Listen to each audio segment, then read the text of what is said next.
Hello बच्चों, आज आप लोगों को जादुई दूध वाली परी की कहानी सुनाते हैं। बहुत समय पहले की बात है। एक छोटे से गांव में एक गरीब किसान और उसकी पत्नी रहते थे। उनके पास खेती करने के लिए थोड़ी सी जमीन थी, लेकिन इतने कम साधन थे कि वे मुश्किल से अपना गुजारा कर पाते थे। किसान का नाम रामू था और उसकी पत्नी का नाम जानकी। दोनों बहुत मेहनती थे, लेकिन फिर भी उनके घर में कभी भी पर्याप्त खाना नहीं होता था। एक दिन रामू और जानकी बहुत चिंतित बैठे थे क्योंकि उनके पास खाने के लिए कुछ भी नहीं बचा था। तभी अचानक एक अद्भुत घटना घटी। एक सुंदर सफेद रोशनी से घिरी परी उनके सामने प्रकट हुई।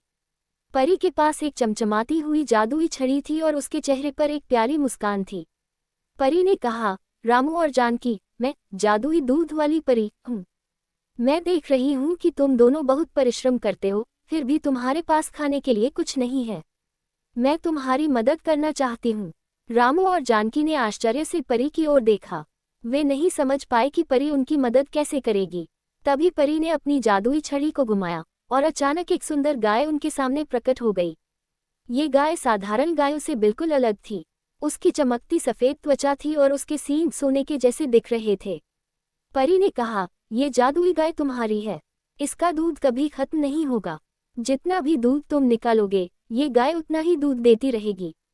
पर ध्यान रखना, इसका दूध सिर्फ जरूरत के लिए ही निकालना, लालच मत करना। रामू और जानकी की खुशी का ठिकाना नहीं रहा। उन्होंने परी का धन्यवाद किया और गाय का ख्याल रखने का वादा किया। परी ने कहा, मैं हमेशा तुम्हारे पास नहीं रहूंगी, लेकिन अगर तुम मेरी बात मानोगे तो तुम्हारा जीवन सुखी रहेगा। ये कहकर परी गायब हो गई। रामू और जानकी ने अगले ही दिन से उस जादुई गाय का दूध निकालना शुरू किया। गाय के दूध से वे रोज अपनी भूख मिटाते और बचा हुआ दूध वे गांव में बेचने लगे। धीरे धीरे उनकी हालत सुधरने लगी। अब उनके पास खाने पीने की कोई कमी नहीं रही। गांव के लोग भी उस दूध का आनंद लेने लगे और रामू और जानकी की हर जगह प्रशंसा होने लगी। लेकिन समय के साथ रामू में बदलाव आने लगा। जब उसने देखा कि गाय का दूध कभी खत्म नहीं होता, तो उसके मन में लालच जागने लगा। उसने सोचा, अगर मैं और ज्यादा दूध निकालूंगा तो और ज्यादा पैसे कमा सकता हूँ। जानकी ने उसे समझाने की कोशिश की, परी ने हमें सिर्फ जरूरत भर का दूध निकालने को कहा था। ज्यादा लालच ठीक नहीं है। लेकिन रामू ने उसकी बात नहीं मानी। रामू ने रोज ज्यादा से ज्यादा दूध निकालना शुरू कर दिया। गाय के शरीर पर इसका असर पड़ने लगा। वह कमजोर और बीमार दिखने लगी। लेकिन रामू फिर भी नहीं रुका। एक रात जब रामू और जानकी सो रहे थे, अचानक तेज रोशनी से उनका घर भर गया।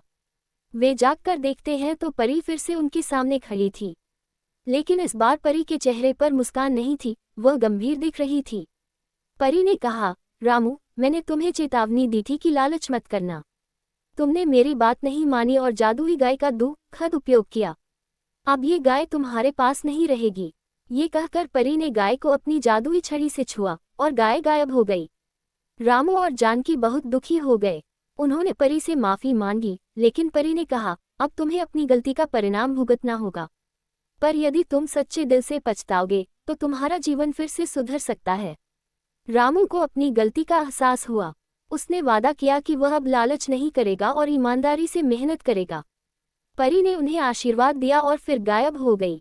रामू और जानकी ने अपनी जमीन पर फिर से मेहनत करना शुरू किया और धीरे धीरे उनका जीवन सुधरने लगा।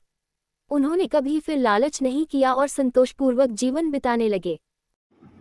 कहानी अच्छी लगे तो वीडियो को लाइक सब्सक्राइब शेयर ज़रूर करें दोस्तों।